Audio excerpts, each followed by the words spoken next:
નમસ્કાર મિત્રો, આજે આપણે ધોરણ 11ના અર્થશાસ્ત્ર વિષયના પાઠ નંબર 3 માંગના સ્વાધ્યાયનું સંપૂર્ણ સોલ્યુશન જોઈશું.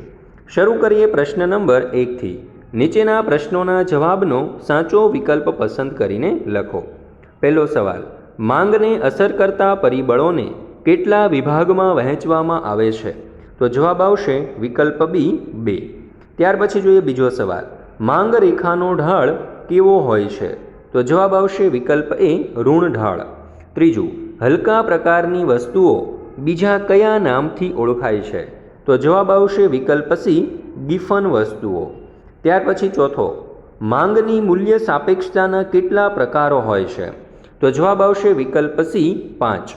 પાંચમું, કિંમત અને માંગ વચ્ચે કેવો સંબંધ છે? તો જવાબ આવશે વિકલ્પ બી વ્યસ્ત. ત્યાર પછી છઠ્ઠો સવાલ, પૂરક વસ્તુઓ કેવી હોય છે? તો જવાબ આવશે વિકલ્પ એ જોડાયેલી. સાતમું, માંગનું વિસ્તરણ માંગ રેખા ઉપર કઈ તરફ જોવા મળે છે? જવાબ આવશે વિકલ્પ બી નીચે. ત્યાર પછી આઠમું, નીચેનામાંથી માંગને કોની સાથે સંબંધ નથી? તો જવાબ આવશે વિકલ્પ સી ગ્રાહક સાથે. નવમું, માંગનો નિયમ કોણે આપ્યો? જવાબ આવશે વિકલ્પ બી આલ્ફ્રેડ માર્શલે. ત્યાર પછી 10મું, વસ્તુની કિંમત ખૂબ ઊંચી હોય તો ધનિક વર્ગ દ્વારા થતી પ્રતિષ્ઠા મૂલ્ય ધરાવતી વસ્તુઓની માંગ કેવી હોય છે? જવાબ આવશે વિકલ્પ એ વધુ. ત્યાર પછી જોઈએ પ્રશ્ન નંબર 2. નીચેના પ્રશ્નોના એક વાક્યમાં જવાબ આપો. પહેલો સવાલ, માંગ એટલે શું? ઉત્તર, માંગ એટલે કોઈ એક ચોક્કસ સ્થળે સમયે ચોક્કસ કિંમતે ગ્રાહકની વસ્તુ ખરીદવાની ઈચ્છા, શક્તિ અને તૈયારી. બીજું, માંગની આવક સાપેક્ષતા એટલે શું? ઉત્તર, વ્યક્તિની આવકમાં થતા ટકાવારી ફેરફારના સંદર્ભમાં વસ્તુની માંગમાં થતા ટકાવારી ફેરફારના ગુણોત્તરને વસ્તુની માંગની આવક સાપેક્ષતા કહેવામાં આવે છે. ત્યાર પછી જોઈએ ત્રીજું, માંગની પ્રતિમૂલ્ય સાપેક્ષતા એટલે શું? ઉત્તર, માંગની પ્રતિમૂલ્ય સાપેક્ષતા એટલે કોઈ એક વસ્તુની અવેજીમાં વપરાતી વસ્તુની કિંમતમાં થતા ટકાવારી ફેરફારને કારણે મૂળ વસ્તુની માંગમાં થતા ટકાવારી ફેરફારનું પ્રમાણ. ચોથું, માંગનું વિસ્તરણ સંકોચન ક્યારે શક્ય બને? ઉત્તર, માંગનું વિસ્તરણ સંકોચન અન્ય પરિબળો યથાવત રહેતા વસ્તુની કિંમતમાં ફેરફાર થતાં શક્ય બને છે. પાંચમો સવાલ, માંગમાં વધારો ઘટાડો ક્યારે શક્ય બને? ઉત્તર, માંગમાં વધારો ઘટાડો કિંમત યથાવત રહેતા અન્ય પરિબળોમાં ફેરફાર થતાં શક્ય બને છે. છઠ્ઠું, માંગનો નિયમ શાથી શરતી નિયમ કહેવાય છે?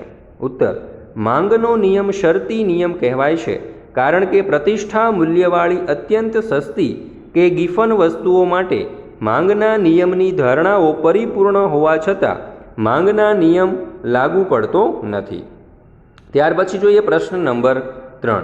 નીચેના પ્રશ્નોના ટૂંકમાં જવાબ આપો. એમાં પહેલું છે, માંગ વિધેય એટલે શું? ઉત્તર, માંગ વિધેય વસ્તુ કે સેવાની માંગ અને તેને અસર કરતા પરિબળો વચ્ચેનો કાર્યકારણ સંબંધ રજૂ કરે છે. વ્યક્તિગત માંગનું ગાણિતિક વિધેય નીચે મુજબ છે: dx બરાબર f કૌંસમાં px અલ્પવિરામ py અલ્પવિરામ pe અલ્પવિરામ t અલ્પવિરામ y અલ્પવિરામ u કૌંસ પૂરો.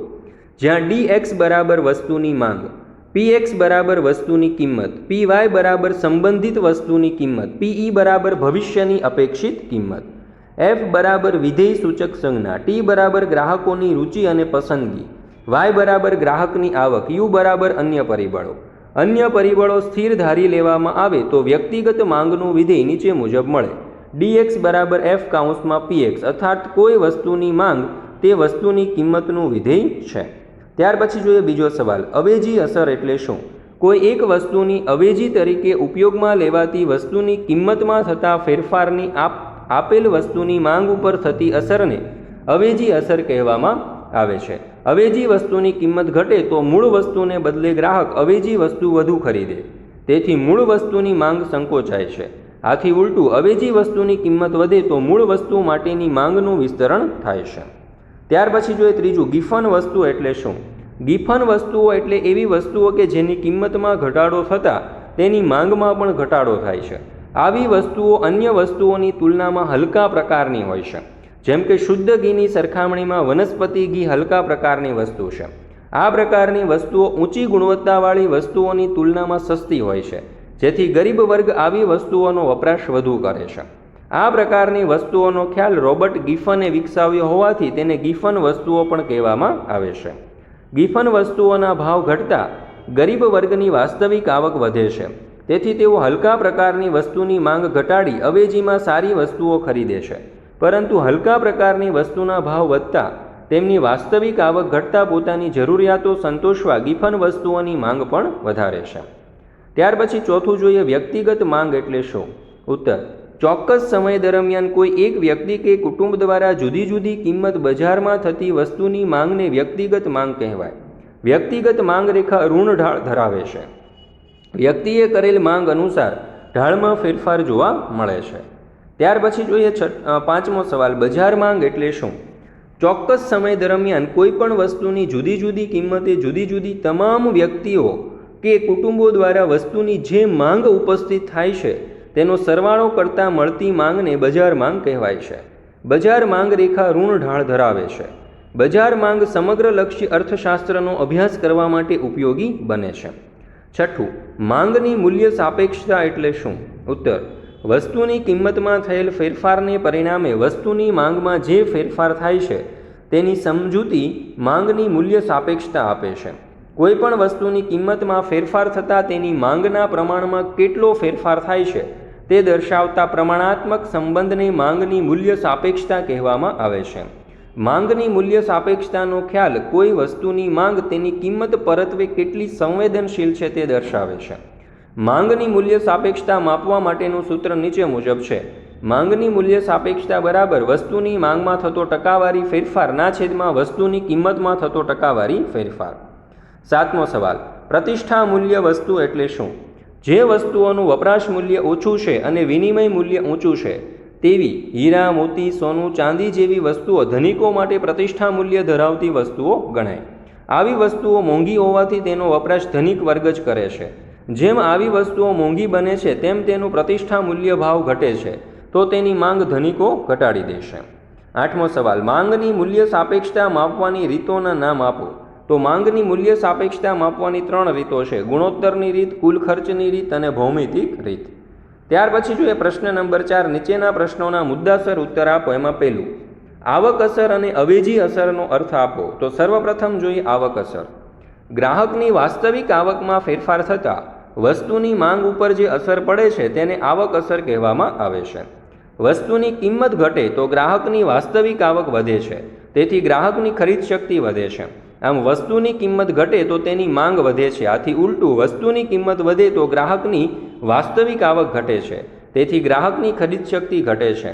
આમ વસ્તુની કિંમત વધતા તેની માંગ ઘટે છે. જેમ કે કુટુંબ દર મહિને કિલોગ્રામના ₹40ના ભાવે 3 કિલોગ્રામ ચોખા ખરીદે તો તેનો કુલ ખર્ચ ₹120 થાય. હવે જો ચોખાનો ભાવ ઘટીને કિલોગ્રામના ₹35 થાય તો કુટુંબનો ખર્ચ ₹150 થશે. આમ ₹15ની બચત થશે. જે વધારાની આવક હોય તે કુટુંબની કિંમતના વધારે ચોખા ખરીદી શકશે. અવેજી અસર. કોઈ એક વસ્તુની અવેજી તરીકે ઉપયોગમાં લેવાતી વસ્તુની કિંમતમાં થતા ફેરફારની આપેલ વસ્તુની માંગ ઉપર થતી અસરને અવેજી અસર કહેવામાં આવે છે. અવેજી વસ્તુની કિંમત ઘટે તો મૂળ વસ્તુને બદલે ગ્રાહક અવેજી વસ્તુ ખરીદે છે, તેથી વસ્તુની માંગ સંકોચાય છે. આથી ઉલટું, અવેજી વસ્તુની કિંમત વધે તો મૂળ વસ્તુ માટેની માંગનું વિસ્તરણ થાય છે. જેમ કે કોફીની કિંમત સ્થિર હોય અને તેની અવેજી વસ્તુ ચાની કિંમત ઘટે તો કોફીની સરખામણીમાં ચા સસ્તી લાગે છે અને ઘણા ગ્રાહકો કોફીની અવેજીમાં ચા ખરીદવા પ્રેરાય છે. મતલબ કે કોફી ઉપર ખર્ચ ઘટાડે છે અને ફાજલ આવકની મદદથી વધુ ચા ખરીદી એ ચાની માંગ વધારે છે. તો અવેજી અસર એ ઘન સ્વરૂપની હોય છે. બીજો સવાલ, માંગમાં વિસ્તરણ અને સંકોચન આકૃતિ સહિત સમજાવો. તો અન્ય પરિબળો યથાવત રહેતા માંગમાં વિસ્તરણ અને સંકોચન વસ્તુની કિંમતના ફેરફારો ઉપર આધાર રાખે છે. માંગનું વિસ્તરણ અને સંકોચન, અહીં તમે જોઈ શકો છો કે વસ્તુની કિંમત અને વસ્તુની માંગ આપેલી છે. તો જેમ જેમ વસ્તુની કિંમત ઘટતી જાય છે એમ વસ્તુની માંગ છે તે વધતી જાય છે. તો વસ્તુની કિંમતનો ઘટાડો માંગમાં જે વધારો લાવે છે તેને માંગનું વિસ્તરણ કહેવાય. વસ્તુની કિંમતનો વધારો માંગમાં જે ઘટાડો લાવે છે તેને માંગનું સંકોચન કહેવામાં આવે છે. અહીં આકૃતિ દ્વારા તમે આ બાબતને સારી રીતે સમજી શકશો. આકૃતિમાં દર્શાવ્યા મુજબ જ્યારે વસ્તુની કિંમત 3 હોય અને જો વસ્તુની કિંમત ઘટીને 1 રૂપિયા થાય તો વસ્તુની માંગ 3 એકમથી વધીને 5 એકમ થાય છે. આકૃતિમાં મૂળ કિંમત 3 એ બિંદુ એ દર્શાવે છે. જ્યારે કિંમત ઘટી રૂપિયા 1 થતાં તે બિંદુ સી ઉપર પહોંચે છે, જે બિંદુ એ થી સી માંગનું વિસ્તરણ દર્શાવે છે. તો ઉપરયુક્ત રીતે જો વસ્તુની કિંમત રૂપિયા 3 એટલે કે એ બિંદુથી વધીને રૂપિયા 5 થાય તો ગ્રાહકની માંગ 3 એકમ ઘટીને 1 એકમ થાય છે, જે બિંદુ બી છે. તો અહીં બિંદુ એ થી બી સુધીનો ફેરફાર એ માંગનું સંકોચન દર્શાવે છે. માંગનું સંકોચન અને વિસ્તરણ મૂળભૂત રીતે એક જ માંગ રેખા ઉપર જોવા મળે છે. જેમાં માંગનું વિસ્તરણ મૂળ બિંદુથી નીચે ખસતા મળે છે, ત્યારે માંગનું સંકોચન એ મૂળ બિંદુથી ઉપર તરફ ખસવાથી મળે છે. ત્રીજું, માંગમાં વધારો ઘટાડો આકૃતિ સહિત સમજાવો. તો કિંમત સ્થિર રહેતા માંગનો વધારો ઘટાડો અન્ય પરિબળોના ફેરફારો ઉપર આધારિત છે. માંગનો વધારો અન્ય પરિબળોના ફેરફારો માંગમાં જે વધારો લાવે છે તેને માંગનો વધારો કહે છે. અહીં તમે જોઈ શકો છો કે વસ્તુની કિંમત સ્થિર છે, છતાં પણ વસ્તુની માંગની અંદર વધારો થાય છે અને નીચે આકૃતિ દ્વારા પણ તમે સમજી શકો છો. તો આકૃતિમાં દર્શાવ્યા મુજબ મૂળ બિંદુ એ માંગ રેખા ડબલ ડી પર છે. અન્ય પરિબળોને કારણે માંગ વધીને બિંદુ સી આગળ ખસે છે, જે માંગ રેખા ડી D1 પર છે. તો બિંદુ એ થી સી માંગનો વધારો દર્શાવે છે. માંગ રેખા ડી પોતાના મૂળ સ્થાનથી જમણી તરફ ખસે છે, જે માંગ રેખા D1 છે. તો માંગનો ઘટાડો અન્ય પરિબળોના ફેરફારો. તો માંગમાં જે ઘટાડો લાવે છે તેને માંગનો ઘટાડો કહે છે. અહીં તમે જોઈ શકો છો કે વસ્તુની કિંમત સ્થિર રહે છે, છતાં પણ વસ્તુની માંગની અંદર ઘટાડો થાય છે અને આકૃતિ દ્વારા પણ તમે સમજી શકો છો કે આકૃતિમાં દર્શાવ્યા મુજબ મૂળ બિંદુ એ માંગ રેખા ડબલ ડી પર છે. અન્ય પરિબળોને કારણે માંગ ઘટીને બિંદુ બી આગળ ખસે છે, જે માંગ રેખા D2 પર છે. તો બિંદુ એ થી બી માંગનો ઘટાડો દર્શાવે છે. માંગ રેખા ડબલ ડી પોતાના મૂળ સ્થાનથી ડાબી તરફ ખસે છે, જે માંગ રેખા D2 છે. ચોથો સવ એટલે કે ચોથું, માંગની આવક સાપેક્ષતાની સમજૂતી આપો. તો અન્ય પરિબળો સ્થિર હોય તો ગ્રાહકની આવકમાં ફેરફાર થતાં વસ્તુની માંગમાં ફેરફાર થાય છે. માંગના આ વલણને માંગની આવક સાપેક્ષતા કહી શકાય. પરંતુ અર્થશાસ્ત્રની પરિભાષામાં માંગની આવક સાપેક્ષતા એટલે માંગના ટકાવારી ફેરફારને આવકના ટકાવારી ફેરફારનો ગુણોત્તર, અર્થાત માંગની આવક સાપેક્ષતા E બરાબર વસ્તુની માંગમાં થતો ટકાવારી ફેરફાર છેદમાં વ્યક્તિની આવકમાં થતો ટકાવારી ફેરફાર. તો માંગની આવક સાપેક્ષતાના પ્રકારો, એમાં પહેલું ધન એટલે કે હકારાત્મક આવક સાપેક્ષ માંગ. તો વ્યક્તિની આવકમાં વધારો ઘટાડો થતાં વસ્તુની માંગ વધારો ઘટાડો થાય તો તેવી વસ્તુની માંગ હકારાત્મક આવક સાપેક્ષ માંગ છે. આ કિસ્સામાં માંગ રેખા ધન ઢાળવાળી હોય છે. જો આવકમાં થયેલો ટકાવારી ફેરફાર માંગમાં થયેલા ટકાવારી ફેરફાર જેટલો જ હોય તો માંગની આવક સાપેક્ષતા એકમ બરાબર હોય છે. તેને માંગની એકમ જેટલી આવક સાપેક્ષતા કહે છે. અહીં E બરાબર 1 છે. જો આવકમાં થયેલા ટકાવારી ફેરફાર કરતાં માંગમાં થયેલો ટકાવારી ફેરફાર વધારે હોય તો માંગની આવક સાપેક્ષતા એકમથી વધુ હોય છે.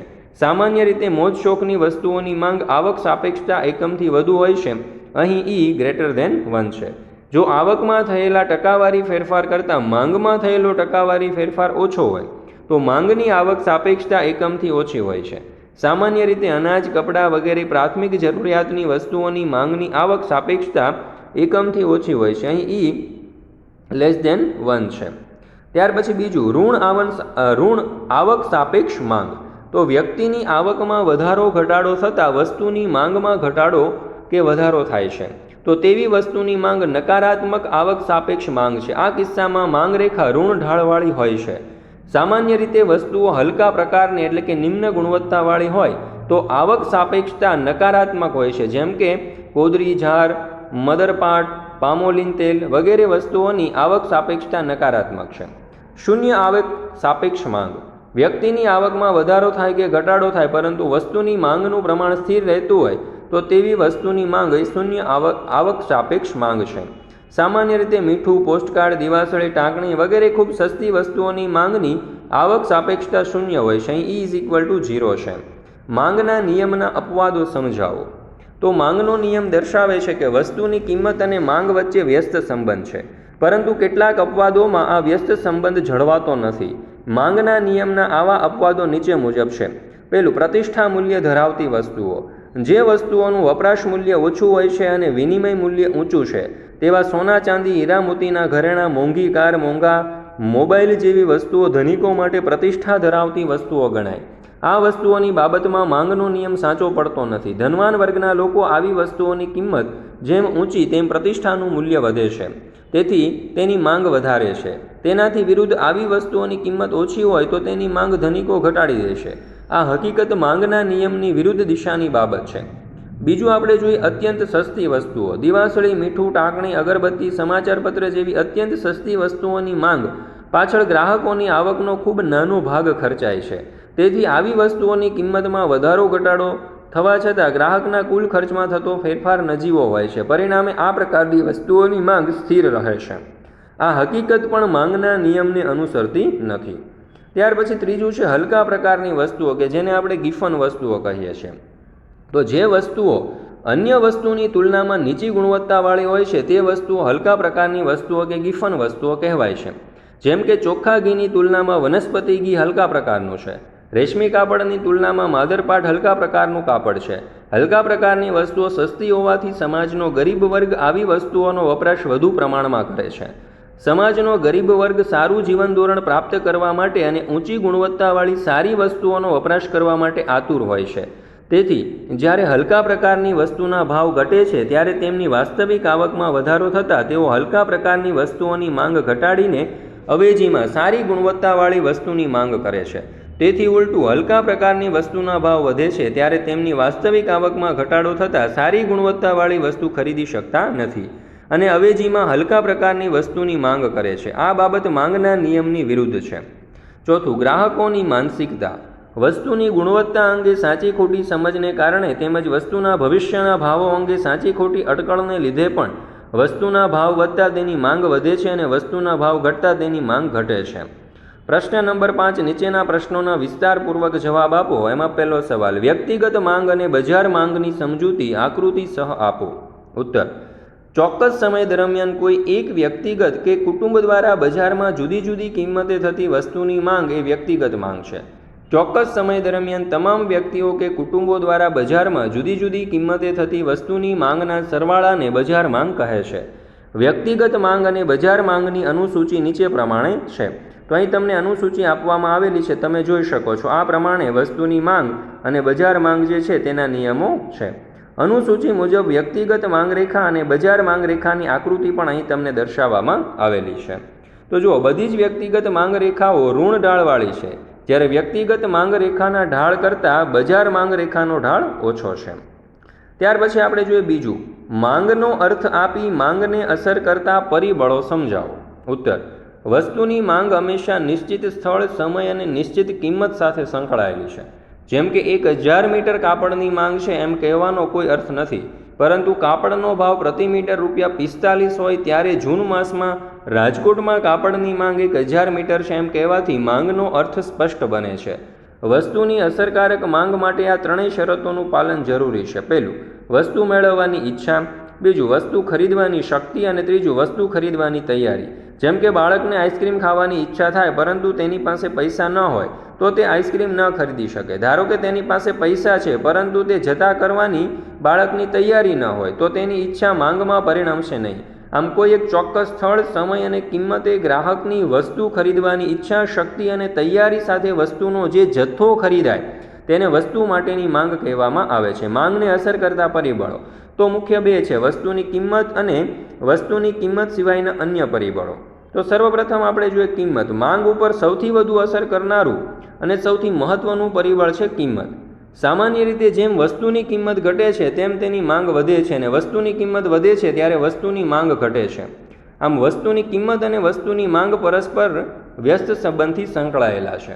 ત્યાર પછી બીજો મુદ્દો, વસ્તુની કિંમત સિવાયના અન્ય પરિબળો. તો વ્યક્તિની અભિરુચિ અને પસંદગી. વ્યક્તિની અભિરુચિ અને પસંદગી વસ્તુની માંગને પ્રભાવિત કરે છે. વ્યક્તિની રુચિ, પસંદગી, શોખ વગેરે જે વસ્તુની તરફેણમાં હોય તે વસ્તુની માંગ વધે છે અને જે વસ્તુની વિરુદ્ધમાં હોય તે વસ્તુની માંગ ઘટે છે. જેમ કે ગ્રાહક સાયકલને બદલે સ્કૂટરની પસંદગી કરે તો સ્કૂટરની માંગ ખૂબ વધી જાય. ગ્રાહકોની આવક. જો ગ્રાહકની આવક વધે તો તેમની ખરીદ શક્તિ વધે છે અને વસ્તુની માંગ પણ વધે છે. જો આવકમાં ઘટાડો થશે તો ખરીદ શક્તિ ઘટતા વસ્તુઓની કુલ માંગ ઘટશે. નિમ્ન ગુણવત્તાવાળી વસ્તુઓ અપવાદ છે. આવક વધતા આવી વસ્તુઓની માંગ ઘટે છે. અન્ય સંબંધિત વસ્તુઓની કિંમત. દરેક વસ્તુ બીજી વસ્તુ સાથે અવેજી અથવા તો પૂરકતાના સંબંધથી જોડાયેલી હોય છે. કોઈ વસ્તુ અન્ય વસ્તુ સાથે જો અવેજીના સંબંધથી જોડાયેલી હોય તો અવેજી વસ્તુની કિંમતમાં થતી વધઘટે તે વસ્તુની માંગને અસર કરે છે. જેમ કે ચા અને કોફી એકબીજાની અવેજી વસ્તુઓ છે. જો ચાની કિંમત સ્થિર રહે અને કોફીના ભાવમાં વધારો થાય તો કોફી વાપરનાર ગ્રાહકો એ ચાનો વધુ ઉપયોગ કરે છે. પરિણામે ચાની માંગ વધે છે. કોઈ વસ્તુ અન્ય વસ્તુ સાથે જો પૂરકતાના સંબંધથી જોડાયેલી હોય તો પૂરક વસ્તુની કિંમતમાં થતી વધઘટ એ વસ્તુની માંગ ઉપર અસર કરે છે. જેમ કે મોટરકાર અને પેટ્રોલ એકબીજાની પૂરક વસ્તુઓ છે. જો પેટ્રોલના ભાવમાં મોટો વધારો થાય તો મોટરકારની માંગ ઘટવાનું વલણ ધરાવે છે.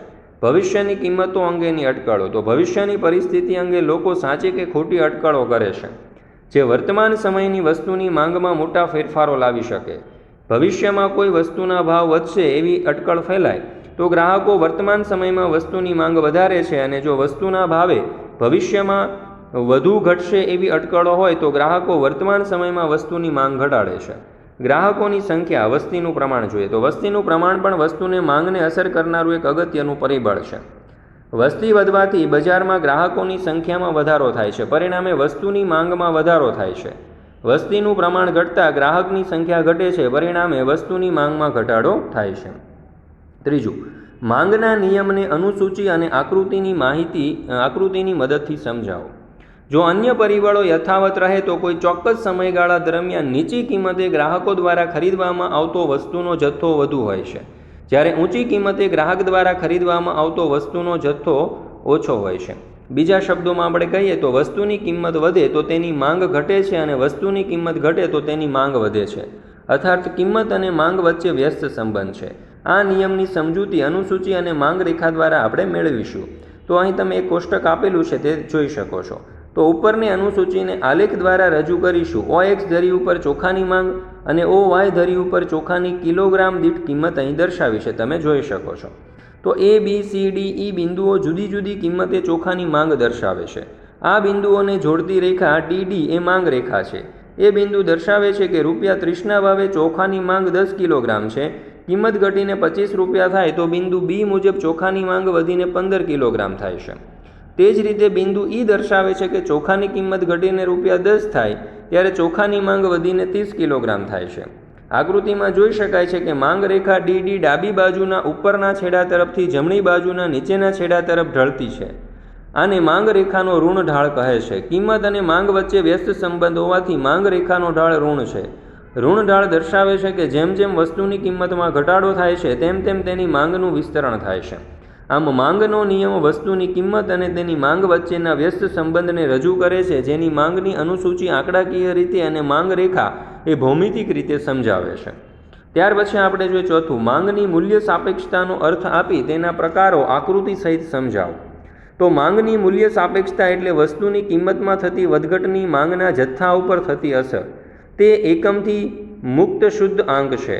તેને સંકેત EP વડે દર્શાવવામાં આવે છે. જોઈએ તો વસ્તુની માંગમાં થતો ટકાવારી ફેરફાર છેદમાં વસ્તુની કિંમતમાં થતો ટકાવારી ફેરફાર. માંગની મૂલ્ય સાપેક્ષતાના પ્રકાર. તો વસ્તુની કિંમતમાં ફેરફાર થતાં વસ્તુની માંગમાં કયા દરે ફેરફાર થાય છે તેને આધારે માંગની મૂલ્ય સાપેક્ષતાના 5 પ્રકાર નીચે મુજબ છે. પહેલું, સંપૂર્ણ મૂલ્ય સાપેક્ષ માંગ. જ્યારે વસ્તુની કિંમતમાં અત્યંત નજીવો ફેરફાર થાય અને તેની માંગમાં ખૂબ જ મોટો વધારો કે ઘટાડો થાય ત્યારે તેને સંપૂર્ણ મૂલ્ય સાપેક્ષ માંગ કહેવામાં આવે છે. આવા પ્રકારની માંગ વાસ્તવમાં જોવા મળતી નથી, પરંતુ તેનો ખ્યાલ પૂર્ણ હરીફાઈની સમજૂતીમાં ઉપયોગી છે. અહીં એક આકૃતિ આપેલી છે. તો આકૃતિમાં દર્શાવ્યા મુજબ વસ્તુ Xની કિંમત ₹4 છે ત્યારે તેની માંગ 50 એકમ છે. વસ્તુની કિંમત ₹4 યથાવત રહેવા છતાં તેની માંગ 50 એકમથી વધીને 150 એકમ થાય છે. કિંમતમાં બિલકુલ ફેરફાર થતો નથી, પણ માંગમાં 200%નો વધારો થયો. તો સંપૂર્ણ મૂલ્ય સાપેક્ષ માંગમાં માંગ રેખા આડી ધરીને સમાંતર હોય છે. બીજું, સંપૂર્ણ મૂલ્ય અનપેક્ષ માંગ. જ્યારે વસ્તુની કિંમતમાં ગમે તેટલો ટકાવારી ફેરફાર થાય પણ તેની માંગમાં બિલકુલ ફેરફાર ન થાય તો તેને આપણે કહીશું સંપૂર્ણ મૂલ્ય અનપેક્ષ માંગ. અહીં તમે આકૃતિની અંદર જોઈ શકો છો કે વસ્તુ Xની કિંમત ₹4 છે જ્યારે તેની માંગ 50 એકમ છે. વસ્તુની કિંમત 4થી ઘટીને ₹2 થાય છે કે ₹4થી વધીને ₹6 થાય છતાં વસ્તુની માંગ 75 એકમોની સપાટીએ સ્થિર રહે છે.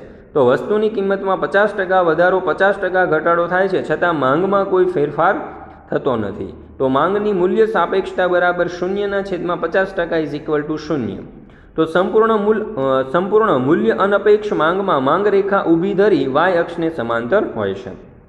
ત્રીજું જોઈએ એકમ મૂલ્ય સાપેક્ષ માંગ. જ્યારે વસ્તુની કિંમતમાં જેટલો ટકાવારી ફેરફાર થાય તેટલો જ ટકાવારી ફેરફાર તેની માંગમાં થાય છે ત્યારે તેને સપ્રમાણ મૂલ્ય સાપેક્ષ માંગ કે એકમ મૂલ્ય સાપેક્ષ માંગ કહે છે, જેનું મૂલ્ય 1 હોય છે.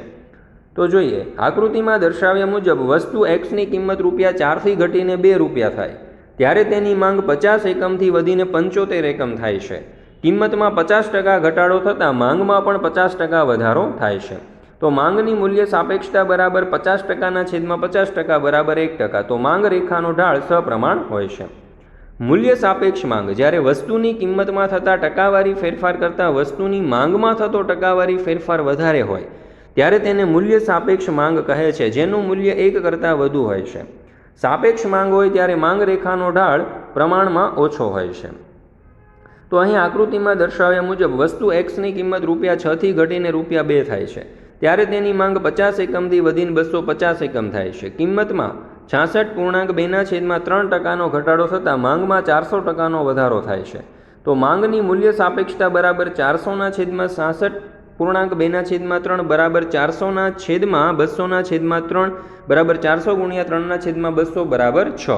તો માંગ રેખાનો ઢાળ પ્રમાણમાં ઓછો હોય છે. પાંચમું છે મૂલ્ય અનપેક્ષ માંગ. જ્યારે વસ્તુની કિંમતમાં થતા ટકાવારી ફેરફાર કરતાં તેની માંગમાં થતો ટકાવારી ફેરફાર ઓછો કે નજીવો હોય ત્યારે તેને મૂલ્ય અનપેક્ષ માંગ કહે છે, જેનું મૂલ્ય 1 કરતાં ઓછું હોય છે. અહીં આકૃતિમાં દર્શાવ્યા મુજબ વસ્તુ એક્સની કિંમત ₹6થી ઘટીને ₹2 થાય છે ત્યારે તેની માંગ 50 એકમથી વધીને 75 એકમ થાય છે. તો કિંમતમાં 66.2/3% ઘટાડો થતાં માંગમાં 50% વધારો થાય છે. તો માંગની મૂલ્ય સાપેક્ષતા બરાબર 50/66.2/3 બરાબર 50/200/3. તો છેદનો છેદ અંશમાં આવશે એટલે 50 × 3/200 એટલે 3/4 બરાબર જવાબ આવશે 0.75. તો માંગ રેખાનો ઢાળ પ્રમાણમાં અહીં વધુ છે. તો દોસ્તો પાઠ નંબર 3નો ધ્યાનપૂર્વક અભ્યાસ કરવા બદલ આપ સર્વનો ખૂબ ખૂબ આભાર. ફરી મળીશું આપણે પાઠ નંબર 4ના સંપૂર્ણ સ્વાધ્યાયના સોલ્યુશન સાથે.